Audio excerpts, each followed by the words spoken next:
wakeboarders to the Wakeboard Coach. I'm Kurt Robertson, and today we're going to talk about reference points when spinning on your takeoffs and your landings. So what do I mean by that? The most common problem with spinning is spinning early. The most common problem with landing generally is over-rotation or not controlling the landing. And there's certain reference points that you can use after you've popped for the takeoff reference points and as you're landing for the landing reference points. So when we talk about the reference points for spinning, it's not when you're approaching the wake. Obviously when you're approaching the wake is your target, the wake is where you should be looking.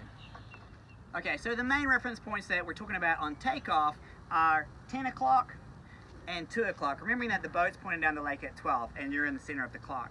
The best reference points to use for landings are actually 10 o'clock and 2 o'clock again if you're making a handle pass. So if you need for the shoulder to come around to meet the handle pass and you look out to your 10 o'clock, the shoulder comes around to meet the handle pass, but if you look for 12, everything comes too far and you slip out. So 10 and 2 for handle pass tricks for the landing. If you want to land blind, the best ones are actually at 7 and 5 because you don't want your shoulders to come around too far.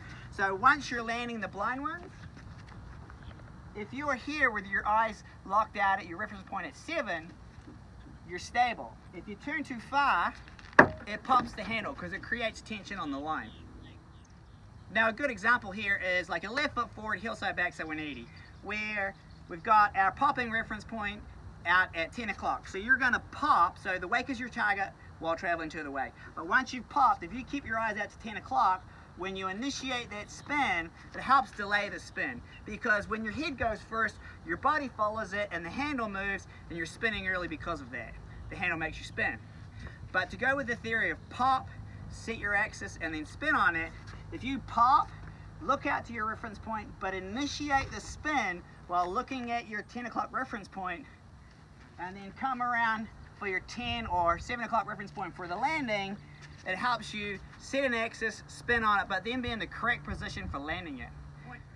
So reference points can be built into your wakeboarding right from the beginning stages with drills like this.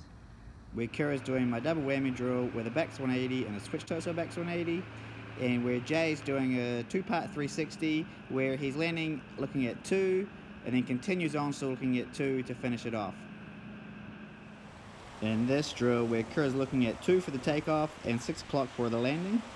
Okay, so the reason that I teach reference points is to help you with your spinning as far as delaying the spin and then being in the correct body position for the landing. The reason that I teach it to be up on a shoreline is that that is a stable point that feeds your brain good information of the axis you're on and where you're at in the spin.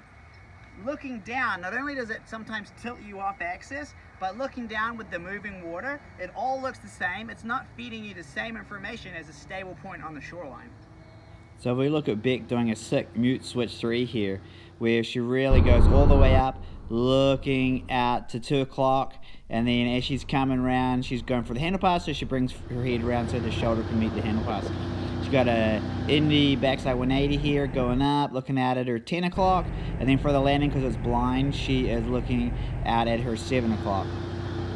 Really nice indie tension from the blind, and if we stop it in the middle, she's taking a little peek out at 10 o'clock, and then around to 7 o'clock for the landing. We got a torso backside 180 here with a tail grab and a poke, which is sick.